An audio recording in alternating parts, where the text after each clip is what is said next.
সুপ্রভাত বন্ধুরা।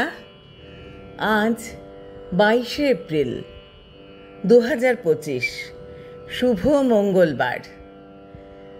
সবাইকে প্রভাতী চর্চায় স্বাগত। সবাই খুব ভালো আছো বন্ধুরা? আজ প্রভাতী চর্চায় সুবোধ সরকারের কবিতা নিয়ে হাজির হয়েছি। আমি ফিরোজা, একটি ভারতীয় মেয়ে। বন্ধুদের একরাশ শুভেচ্ছা জানিয়েই শুরু করব। সুবোধদাকে নমস্কার জানাই। হিন্দু ভারত, জৈন ভারত, বৌদ্ধ ভারত, খ্রিস্টান ভারত, এতগুলো ভারতের মাঝখানে দাঁড়িয়ে আমি ফিরোজা, একটি ভারতীয় মেয়ে।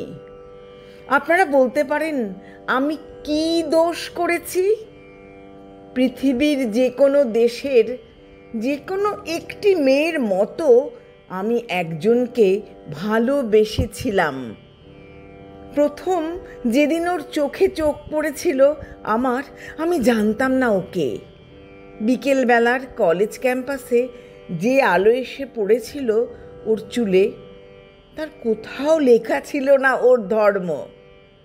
হিন্দু ভারত, জৈন ভারত, বৌদ্ধ ভারত, খ্রিস্টান ভারত।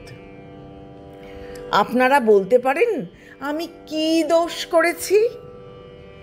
আমি যেদিন হাতে মোমবাতি নিয়ে উঠে দাঁড়ালাম, আমি যেদিন বলে ফেললাম আমি শরিয়াত মানি না, আমি যেদিন বুঝিয়ে দিলাম ভারতবর্ষের মাটিকে মা বলে জানি, ভারতবর্ষের আকাশকে আকাশ, সেদিন থেকেই শুরু হলো অত্যাচার।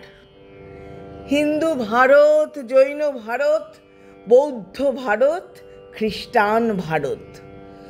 আপনারা বলতে পারেন আমি কি দোষ করেছি? ছেলেটা তো আপনাদের সে কি দোষ করলো? আমাকে ভালোবাসাই তার দোষ?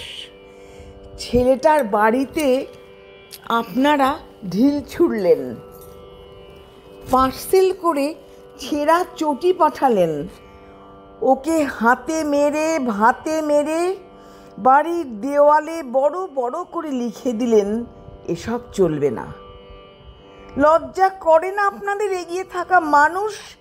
MA pass, BA pass, doctor, engineer, আমলা, মাস্টার, আপনারা এই গণতন্ত্র নিয়ে ভাষণ দেন আর প্রয়োজন মতো গণতন্ত্রের টুঁটি চেপে ধরেন। ধিক আপনাদের! আমি কি ছোটবেলায় ভোরের আলোয় সরস্বতী পুজোয় ফল কাটিনি? আমি কি স্কুলের বারান্দায় বসে রাত জেগে আলপনা দিইনি? আমি কি পাশের বাড়ির হিন্দু বাবার জন্য রক্ত দিইনি? ওদের বাড়ির উঠোনে বসে ওদের ছেলেদের অ আ ক খ শেখাইনি? আমি আরবি শিখিনি, ফার্সি শিখিনি, উর্দু শিখিনি। বাংলাই আমার ভাষা। এই ভাষা আমার ভাত, আমার রুটি, আমার চোখের কাজল, আমার পায়ের ঘুঙুর। এই ভাষা আমার গোপন চিঠি, যার অক্ষরে অক্ষরে লেগে আছে আমার চোখের জল। আমরা যেদিন বিয়ে করি সেদিন কফি হাউসে গিয়েছিলাম। ও সেদিন আমাকে ঝোলা ভর্তি করে রবীন্দ্রনাথ কিনে দিয়েছিল। হাওড়া স্টেশনে পৌঁছে কানে কানে রবীন্দ্রনাথ বলেছিল, ফিরোজা তুমি আমার মৃন্ময়ী, তুমি আমার লাবণ্য, তুমি আমার সুচরিতা। সেদিন রাত্রে কী হয়েছিল জানি না।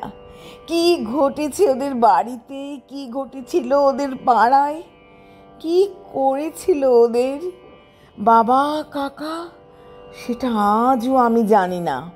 কিন্তু তার পরের দিন ওকে আর কোথাও খুঁজে পাওয়া যায়নি। ও কোথায় চলে গেল আমি জানতে পারিনি।